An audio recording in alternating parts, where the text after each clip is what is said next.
Assalamualaikum warahmatullahi wabarakatuh. Perkenalkan, nama saya Najwa Alyayuma dengan NIM 250600031 dan di sebelah saya. Perkenalkan, nama saya Restiandelia dengan NIM 250600037. Dalam video ini kami akan menjelaskan tentang macam-macam koperasi dan studi kasus yang sudah kami pilih. Koperasi adalah badan usaha yang dimiliki dan dikelola bersama oleh anggotanya berdasarkan asas kekeluargaan dan gotong royong. Di Indonesia, koperasi diatur oleh Undang-Undang Nomor 25 Tahun 1992 tentang perkoperasian. Koperasi Indonesia terbagi menjadi 5 jenis, yaitu pertama, koperasi produsen untuk para pelaku usaha yang memproduksi barang. Yang kedua itu ada koperasi konsumen, menyediakan kebutuhan sehari-hari anggota. Yang ketiga itu ada koperasi simpan pinjam, layanan tabungan dan pinjaman. Yang keempat itu ada koperasi jasa, menyediakan layanan seperti angkutan. Dan kelima, koperasi serba usaha, menjalankan berbagai bidang usaha sekaligus.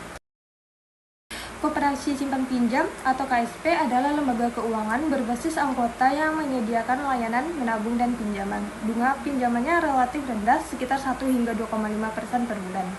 Selain itu, anggotanya juga mendapatkan bagi hasil yang disebut sebagai SHU atau hasil usaha setiap tahunnya. Pinjaman online atau pinjol adalah layanan pinjaman berbasis aplikasi yang bisa diakses kapan saja dan di mana saja. Ada pinjol legal yang terdaftar di OJK, namun ada juga pinjol ilegal yang sangat berbahaya. Bunganya bisa mencapai 0,4% per harinya atau sekitar 12% per bulan, jauh lebih tinggi dari koperasi. Selanjutnya mari kita bandingkan keduanya dari sisi bunga. KSP jauh lebih murah, namun syaratnya mengharuskan seorang menjadi anggota. Namun dari sisi keamanan dan risiko, KSP jelas lebih aman karena diawasi pemerintah dan berbasis komunitas. Selanjutnya adalah pinjol. Bahaya utama pinjaman online atau pinjol, terutama yang ilegal, itu meliputi bunga dan denda yang sangat tinggi, penyalahgunaan data pribadi atau sebar data, serta metode penagihan yang tidak etis atau intimidatif. Dari sisi syarat, pinjol memang lebih mudah karena cukup dengan KTP. Koperasi simpan pinjam sebenarnya bisa menjadi solusi untuk melindungi masyarakat dari jeratan pinjol ilegal dengan prinsip kekeluargaan, bunga rendah, dan sistem bagi hasil. KSP jauh lebih menguntungkan untuk jangka panjang, terutama bagi pelaku usaha kecil dan masyarakat perdesaan. Seperti studi kasus di link pertama yang saya cantumkan, dalam video tersebut dijelaskan bahwa koperasi simpan pinjam memiliki peran penting dalam membantu masyarakat, terutama dalam menyediakan layanan pinjaman yang lebih aman. Yang kedua, memberikan bunga yang relatif lebih rendah.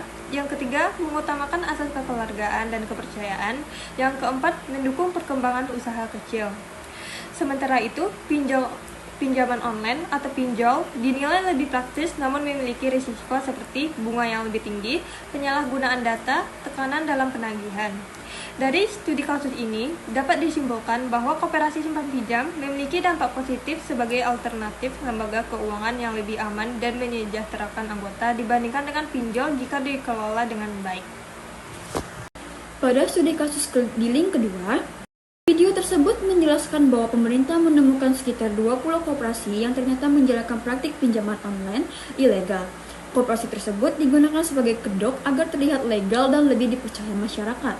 Namun dalam praktiknya, mereka memberikan pinjaman seperti pinjol biasa bahkan kepada non-anggota yang sebenarnya melanggar prinsip koperasi. Kasus ini menunjukkan bahwa koperasi yang seharusnya menjadi lembaga keuangan yang aman dan menyejahterakan anggota justru bisa disalahgunakan jika pengawasan dan pengelolaannya lemah. Koperasi memiliki kekurangan seperti proses yang lebih lama, kurang praktis, dan akses yang terbatas yang lebih menguntungkan aplikasi pinjol yang sudah lebih efisien dan praktis.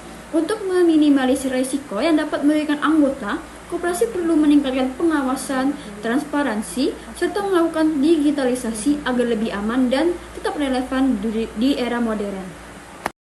Adapun kesimpulan dari hasil studi kasus koperasi simpan pinjam lebih aman dan berorientasi pada kesejahteraan anggota, sedangkan pinjaman online atau pinjol lebih cepat dan praktis namun berisiko lebih tinggi. Oleh karena itu, KSP lebih disarankan untuk jangka panjang, sementara pinjol sebaiknya digunakan secara bijak dan hanya dalam kondisi darurat. Hal ini selaras dengan Undang-Undang Nomor 25 Tahun 1992 tentang Perkoperasian. Koperasi simpan pinjam diatur dalam pasal 3, 4, 5, 16, dan 44 yang menekankan prinsip kekeluargaan, keanggotaan, serta tujuan kesejahteraan anggota. Sementara pinjaman online tidak termasuk dalam koperasi karena tidak memenuhi prinsip dan ketentuan tersebut, terutama tidak berbasis keanggotaan dan lebih berorientasi pada keuntungan. Sekian video presentasi dari kelompok kami. Wassalamualaikum warahmatullahi wabarakatuh.